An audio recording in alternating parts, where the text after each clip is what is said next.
This video is sponsored by Honkai Impact 3rd. I've got one question for you weebs.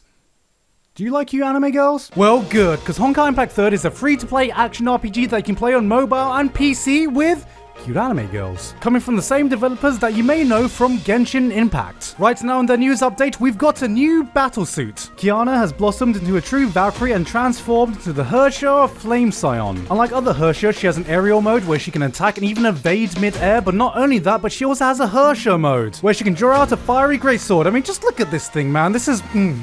chef's kiss. The new update also introduces a new roguelike game mode, Elysium Realm, revolving around upgrading your Valkyries with a unique skill to clear a number of stages. And don't forget the best thing about summer, that's right, it's the swimsuit skins, baby! Check out all the summer events and the new summer outfits, and you can also log in 7 days to obtain a new outfit and an event stigma. If you want to give Honkai Impact a try, then click the link in the description to download the game today, and you can also redeem a free gift code on screen for 30 crystals, 2,888 asteroids, and a Hersher trial card. And with that said, let's get on with the video. Now, Mom, listen to me, okay? It's called anime. It's not called Chinese cartoons. It's never been called Chinese cartoons. It's always been called anime, okay? I don't watch Chinese cartoons. 把照片搁柜台上吧。 是我天吊儿郎当的，就你这德行，你等着关门歇业，大宝滚蛋！ Japan are the modern kings of 2D animation. While Disney may have originally set the rules, Japan have continued to pump out and tell amazing stories in the medium of 2D animation, even if it seemed like for the longest time, the rest of the world decided that 3D was the way to go. But they stuck to their guns, and I think a lot of us gravitated towards Japanese anime for this exact reason. Now with anime exploding in popularity worldwide, it feels like they have kind of a stranglehold when it comes to 2D animated TV series in the modern day. So with the decades of experience and wealth of talent in the industry, we won't really have to pay attention to what other places are doing. Right? Every minute that I dive back in time, every single existence rewinds, something secretive hidden inside. I did not think I would find another show that would eclipse Odd Taxi as my biggest surprise of the year.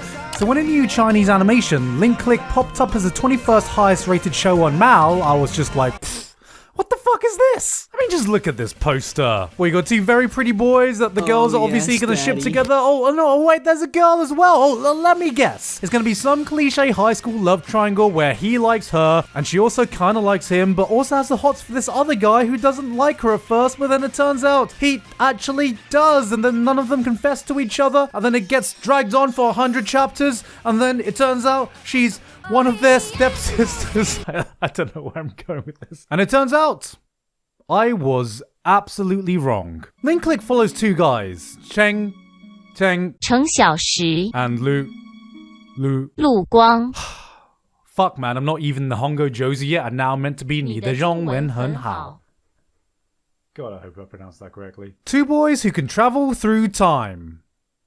Kinda. The two of them run a photography studio which acts as the core basis of their time travel mechanics, being able to see all the events that happen 12 hours ahead from when the photo was taken, and this guy can possess any person who took the photo. Sheng Zhaoshi is the traveler and Lu Guang is the guide, leading him through the events of the past, making sure he doesn't stray off the path too much that it affects the events of the present. Together they tackle different cases ranging from corporate espionage to human trafficking to cute women doing gay things. Sometimes you just come across a show that doesn't need to do too much to hook you in because the concept itself is such a strong hook. It's just so perfectly set up to tell interesting stories full of stakes and conflict. And what immediately draws you in about this show is that it doesn't fuck around setting the stage or establishing the ground rules of what they can do and how they do it. They can only enter each photo once, they only have a 12-hour time period to do whatever it is they need to do, and they both agreed that no matter what happens, they won't act to change the events of the past. This sounds pretty simple on paper, except when Sheng Zhaoshi possesses a person, he doesn't just inhabit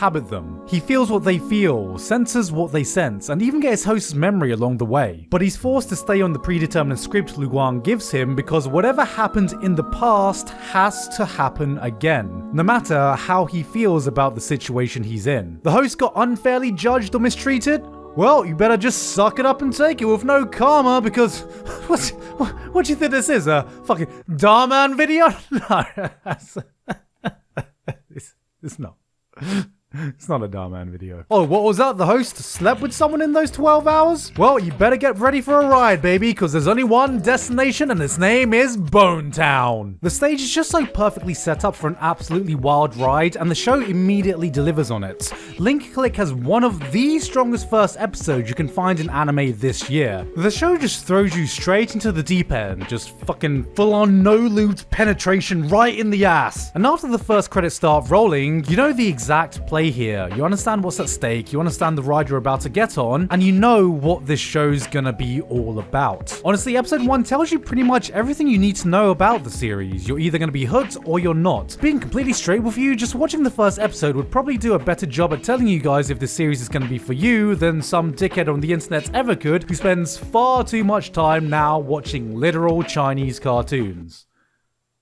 Hey guys, please stay. Time travel is not exactly a new concept in TV, movies, or even anime, and it's so easy to fall into the usual pitfalls. In most time travel stories, it's about changing the present for a better future, or changing the past to meddle with the present. And then you always get the inevitable paradoxes or plot holes that everyone just has to accept because, I don't know, time travel, innit? But here it's more about accepting that the past shouldn't be changed, no matter how painful you know the outcome's gonna be. I think the most genius element they added was having Sheng Jiaoshi get the emotions of the person he's coming into, juxtaposed with the passive observer his partner is. Some of the moments he can find himself in can be absolutely brutal, and he has to truly live it, acknowledging that you have to be merely an observer to some people's most intimate and most traumatic experiences, knowing that the result needs to be willingly acted out, might be even harder than being that person, living in that moment, ignorant to what's about to come next. Where Link Click truly shines is in its personal stories. It's not always about the big traumatic events, but it's in the small details that give so many of these stories heart. Growing up in a Southeast Asian family, for some reason, every problem, according to my parents or aunts or uncles, was resolved with fucking food. Oh, you're hungry? You should eat. Oh, you're not hungry? You should eat. Oh, you're not feeling well? Have you tried eating? Hey, are you eating well? Oh, what? The sky's falling, the sea is red, and the world is coming to an end? You should eat.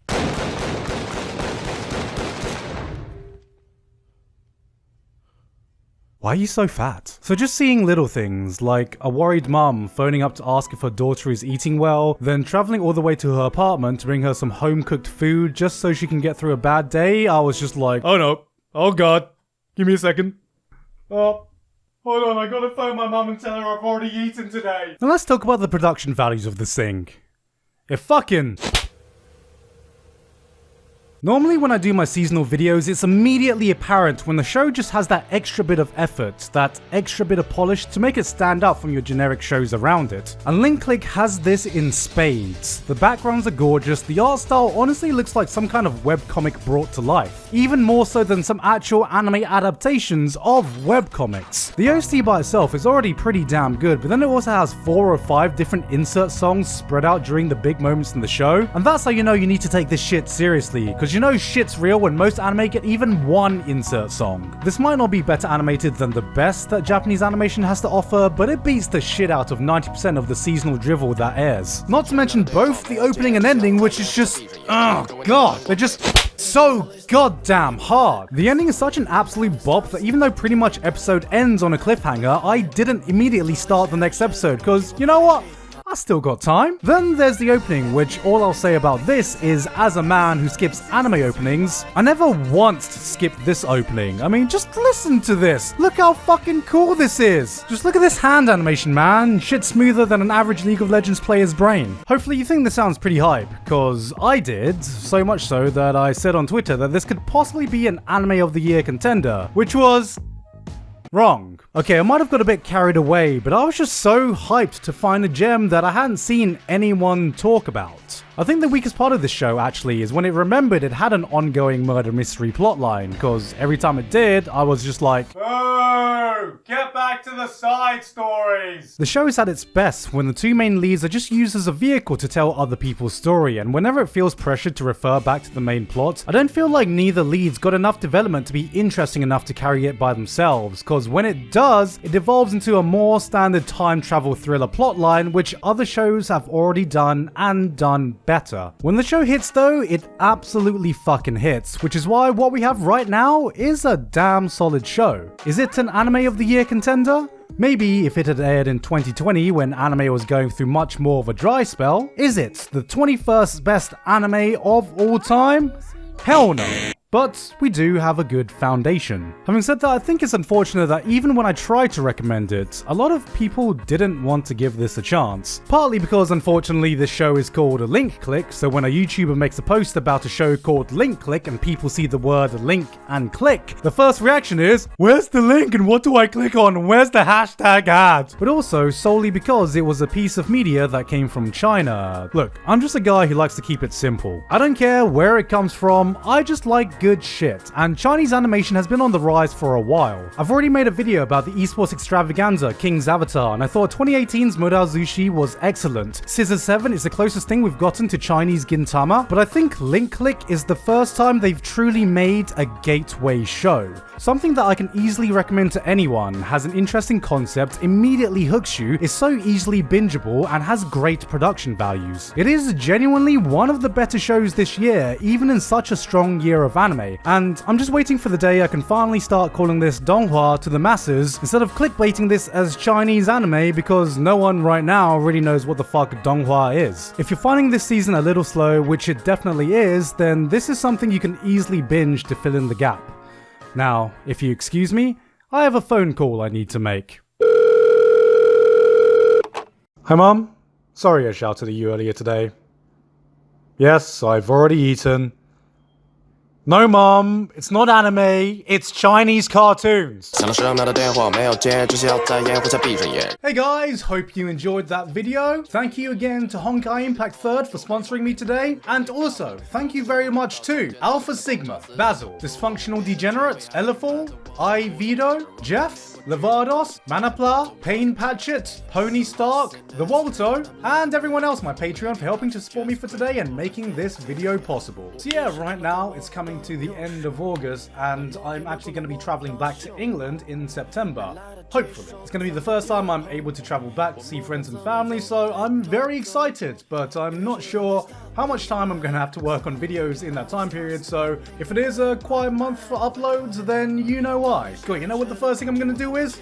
I'm going to get my ass straight to a fucking Nando's.